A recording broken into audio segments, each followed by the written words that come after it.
Hello, my name is Brant Hunt. My channel is simply called Discerning What is True. I'm going through a particular book that Phil Langdon suggested to me to read. It's called Psychology and Kabbalah.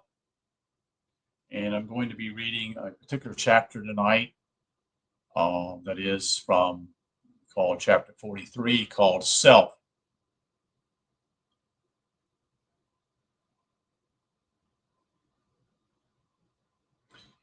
The price of temporal is called the seat of Solomon because it sits at the center of the psychological tree.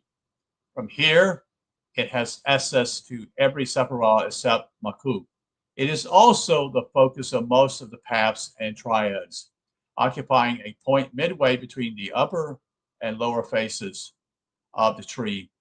Moreover, it holds a position where the keter of the body, the temporal of the psyche, and the Makub of the spirit meet, which gives it access to three different worlds and realities.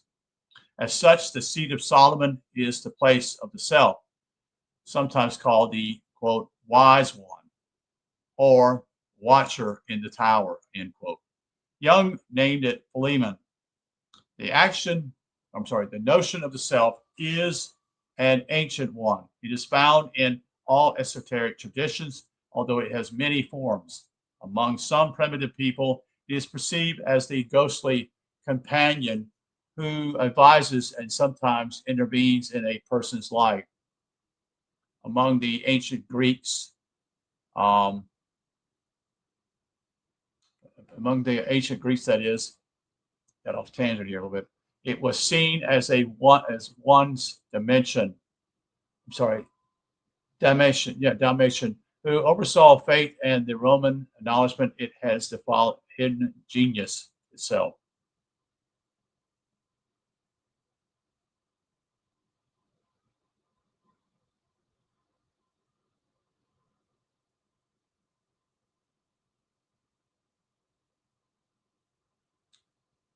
That all people possess. The Hindus, who had a highly sophisticated metaphysical system, saw the self as having two aspects, one human and one divine.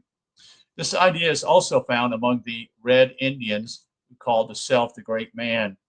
Here we must differentiate between the self and the capital SELF, the latter being a reflection in Kabbalistic terms of Adam Katman.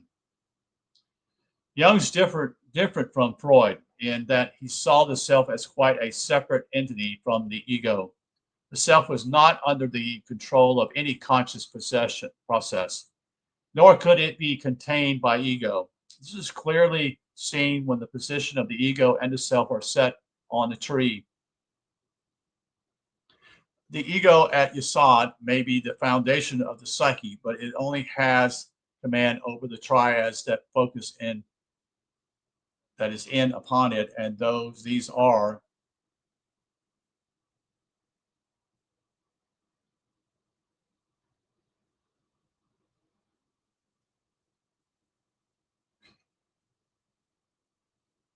that are confined to the lower face. In contrast, the self is acquainted with practical everything going on in the psyche and is the clearinghouse for all the sephirah and are what we call archetypes, except the body. The self perceives relatively objectively what is going on, whereas the ego is only aware of what is going on in the lower face of the psyche. The archetype of the self, as Jung saw it, was that it symbolized unity. This is borne out by a position on the tree where it acts as the focus of the psychological organism at the point of equilibrium between the two outer pillars and the upper and lower faces. As such, it operates as the harmonizer and the organizer of the psyche. Thus, the sephirah of Tiferet, which means beauty, that is, meaning in brackets here, the fusion of many things into a exquisite combination, is probably what Jung had in mind when he defined the self. Taking it further, Jung saw the self as the archetype of archetypes, and indeed these what he called the squares with the esoteric notion. that a human being is the image of God. I'll say that again. Jung saw the self as the archetype of archetypes, and indeed this squares with the esoteric notion that a human being is the image of God. Such a concept is quite familiar to the Kabbalists who sees him or herself as the microcosm of the divine. However, as said, there must be a clear difference made between God and Adam Katman, who is a macro cosmic image of the absolute, and the microcosmic self of the individual who is the smallest complete unit of consciousness. There are several other levels of selfhood, and these occupy various points on the central axis of Jacob's ladder and a ascending sequence of rungs of awareness. Self at the temporal in the first stage of wholeness. As such, it is concerned with the totality of the psyche residing as it does at the top of the physical tree and occupying the base of the tree of the spirit, as well as holding the essential position in the psyche.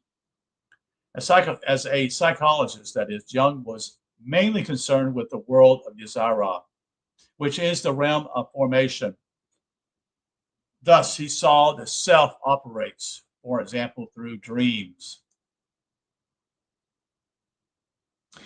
At this level, he can take on many levels. In some cases, the self appears as an old man or woman, giving sound advice, and in others, as a youth rider on a powerful animal that is the id, nefesh, of the body. In yet another instance, the self will adopt the image of a famous and respected person or the countenance of a Kabbalistic tutor or analyst. In women's dreams, it will often appear as a great queen or mother superior, while in a man, it might occur as a sage or father image. However, in spite of their variance, all these images will have the same qualities. Kabbalah defines these as beauty, goodness, and truth. That is, the finest expression of the body, psyche, and spirit. Of course, this is a idealized image of the fully realized self, but nevertheless, it reveals what is within each person and what they might become. So what he's saying simply is very clearly, you have the goods within you, but you must develop them. You see, that's what this is saying here. Key thing for us to see.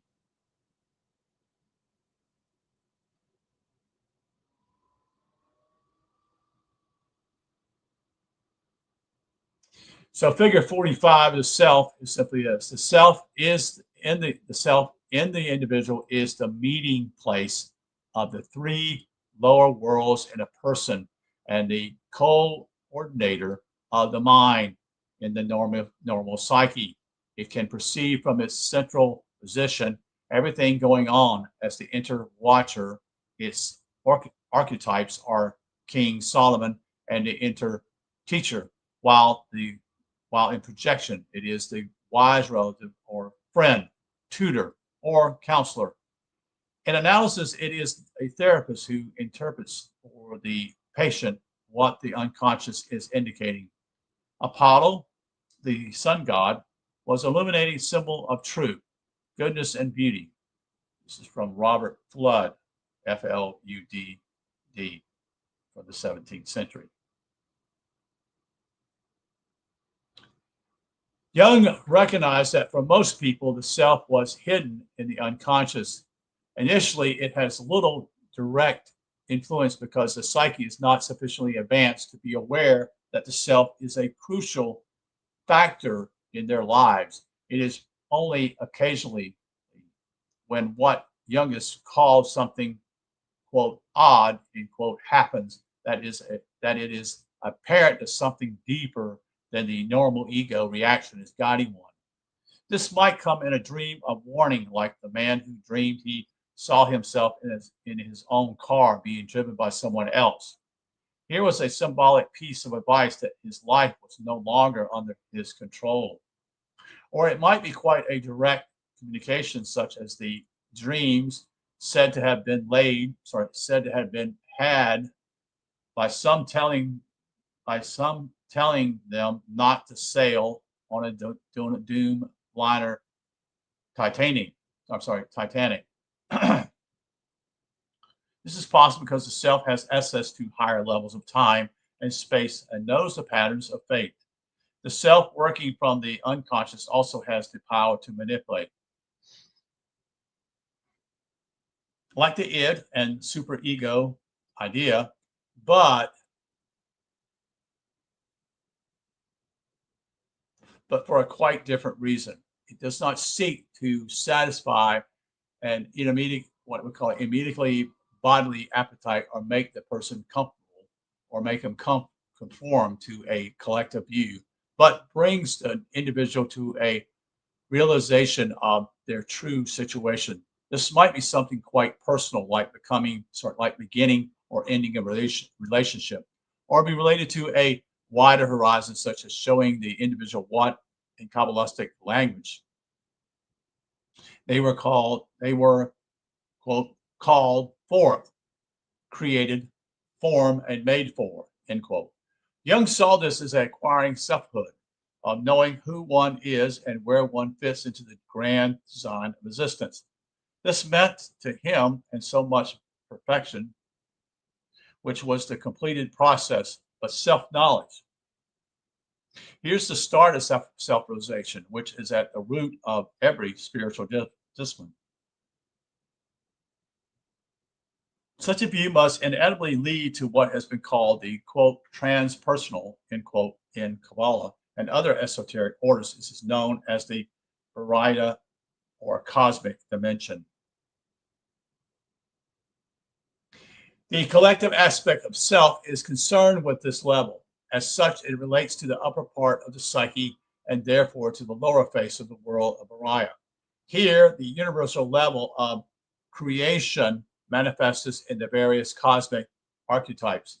One example taken from the Bible are the spirits of the nations represented by certain archangels. Great Michael, for instance, watched over Israel and defended his honor against the prince of Babylon in Rome. The spirit of a particular people was recognized in ancient times and often symbolized by a distinct character. The English adopted St. George as their collective archetype, and much later the Americans would be Uncle Sam, who was based upon a certain Samuel Wilson, who worked for the U.S. government during the 1812 war.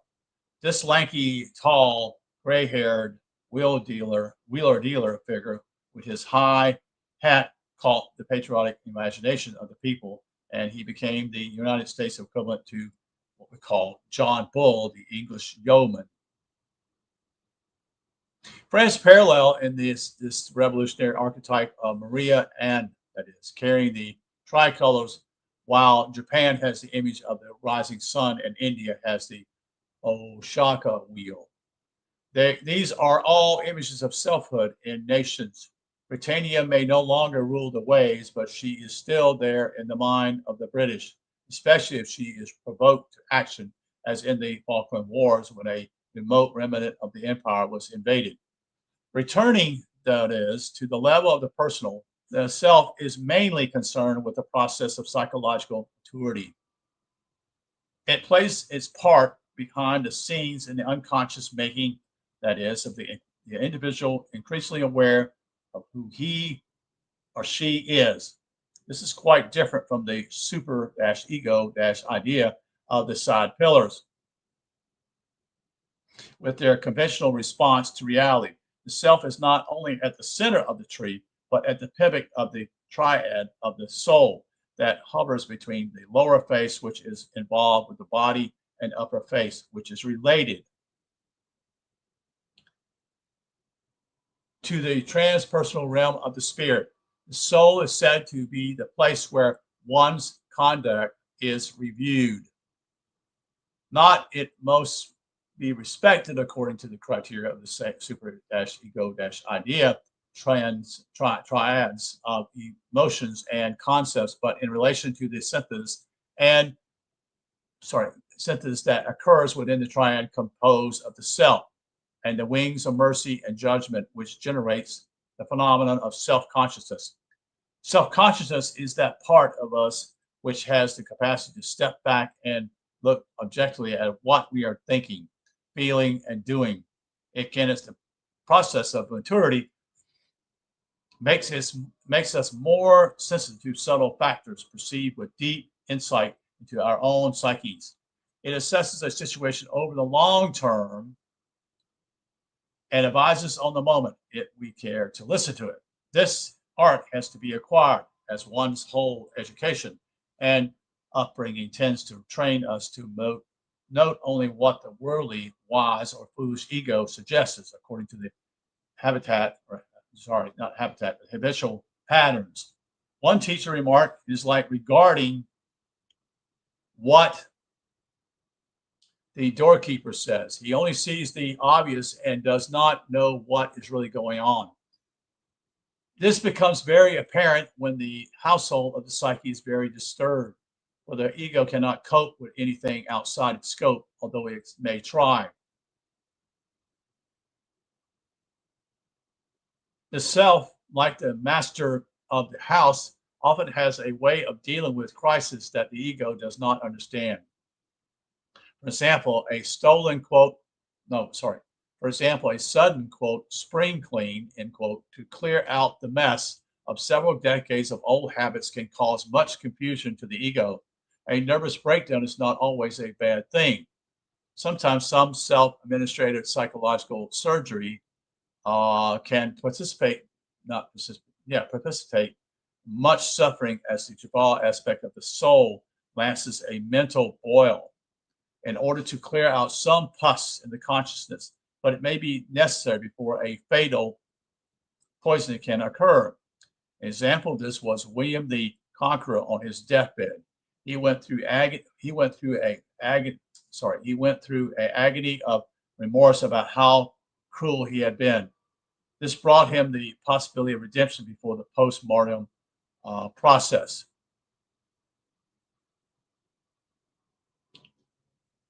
Of purgatory was initiated. This is the reason behind the esoteric saying that, quote, one must die before death, end quote.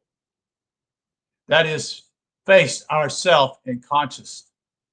The self, in other words, being aware, when you're saying something, being aware of where you're at. In other words, you need to take stock of your life.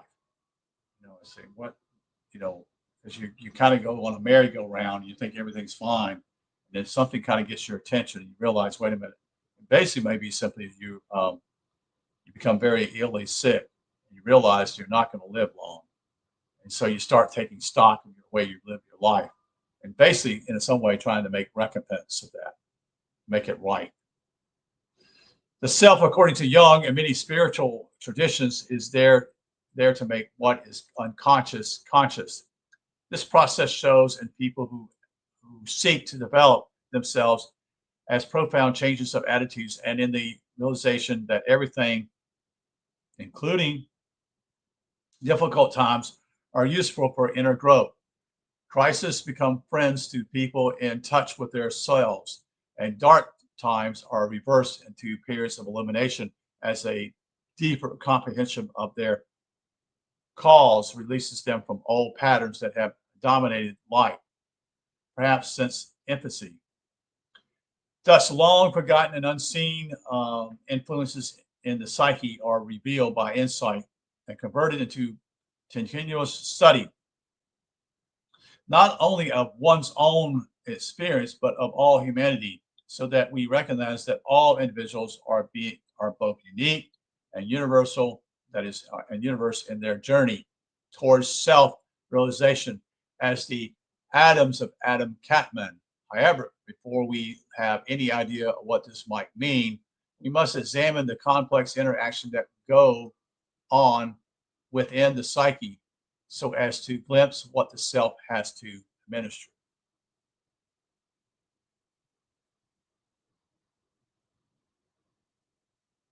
And so that's the conclusion tonight of this particular chapter, chapter 43, dealing with self. So let's do this thing here.